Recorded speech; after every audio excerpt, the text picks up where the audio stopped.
Pessoal, pneumonia no adulto, considerando uma prova discursiva. Vai te dar o caso clínico e dentro das manifestações clínicas vai ter a dor torácica, vai ter a dispneia, a taquipneia, melhor dizendo, vai ter sinais de estertores, crepitâncias, febre.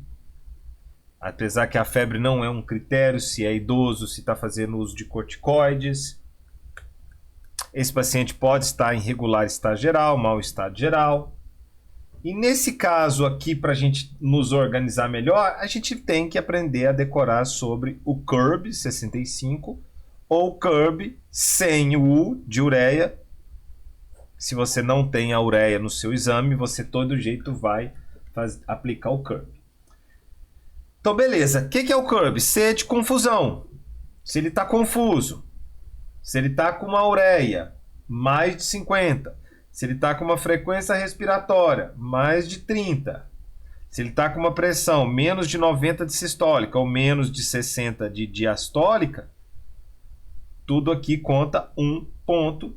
E a partir desse momento, se eu estou usando o CURB com ureia, eu vou internar esse paciente, eu vou considerar internação desse paciente se ele tem acima de 2 na pontuação. 2. Por quê? Se você não tem CURB no seu exame, na história ali, nos exames que estão presentes no caso clínico, você vai aplicar o CURB sem o U e nesse caso, esse paciente já com um ponto, eu considero já internação hospitalar. Ok? Então, beleza. Então, não se esqueça disso. 2, se tem ureia, eu interno. 1, se não tem ureia, eu interno. Se esse paciente tem mais de 3 no CURB sem ureia, eu já considero esse paciente com grave hospitalização urgente aí. Se ele também tem mais de 3 no CURB com U, eu já considero também um paciente grave. Agora, se ele tem mais de 4 ou 5 no CURB com ureia, eu já considero UTI para este paciente. Beleza. Então, agora o seguinte, pessoal. A gente tem que saber, de repente ele pergunta quais são os possíveis agentes. Então, nós temos que saber que existem as bactérias típicas e as atípicas. Quem são as típicas? Strepto, Haemophilus e Moraxella. Quais são as atípicas? Micoplasma, Clamídia e Legionella. Quando eu falo atípico, não é por prevalência, é por dar uma pneumonia atípica, aquela pneumonia que não tem febre, aquela pneumonia que pode ser um quadro mais arrastado. Quais são os exames que eu posso solicitar para esse paciente? Primeiro, você pode fazer o diagnóstico, você está autorizado, se você está numa PS e não tem condições de ter resultado de laboratório ou imagem. Se esse paciente tem os critérios de CURB, esse paciente está feito o diagnóstico, né, sem a ureia. Porém, você pode solicitar o hemograma, aonde você vai encontrar essa leucocitose. Isso pode ter predomínio de linfócitos, se é viral, predomínio de neutrófilos, se é bacteriano. Esse paciente podemos solicitar um raio-x e nesse raio-x nós vamos encontrar sinais de condensação, hiperinsuflação se é viral, sinais de condensação se é bacteriano, pode encontrar sinais de derrame pleural. Nós podemos encontrar esse aspecto em vidro fosco. Esse vidro fosco pode ser um vidro fosco difuso, pode ser um vidro fosco localizado, arredondado. Você pode encontrar o sinal do que é característico da COVID, que é o sinal do halo reverso. Então, halo reverso também fala a favor de COVID. Nós podemos solicitar a ultrassonografia na beira do leito, que tem uma sensibilidade melhor do que o raio-x, sensibilidade até 95%. Só que, se é um obeso, ou se é um caso mais arrastado, duvidoso, nós podemos pensar em tomografia nesse caso vai me ajudar. Suspeita de infecções fúngicas. Então, nessas situações aí a gente vai para a tomografia.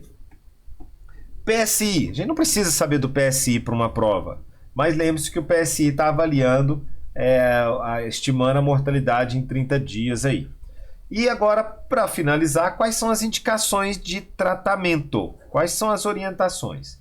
Se é um paciente que não tem comorbidades, não fez uso de antibiótico recente, não tem fatores de risco para resistência bacteriana, não tem contraindicações ou história para amoxicilina, somente amoxicilina durante 7 dias. Agora, se esse paciente tem fator de risco, se é uma doença mais grave, se não respondeu bem inicialmente, pós 48 horas, nesse caso a gente pode considerar o beta-lactâmico associado, né, e a amoxicilina mais beta-lactâmico, e pode ser associado também o macrolídeo. Nesse caso, o tratamento dos macrolídeos azitromicina por 3 a 5 dias, enquanto o tratamento ambulatorial a gente mantém por 7 dias. Agora, se precisou internar esse paciente, tratamento 10 dias, ok? E nesse caso a gente vai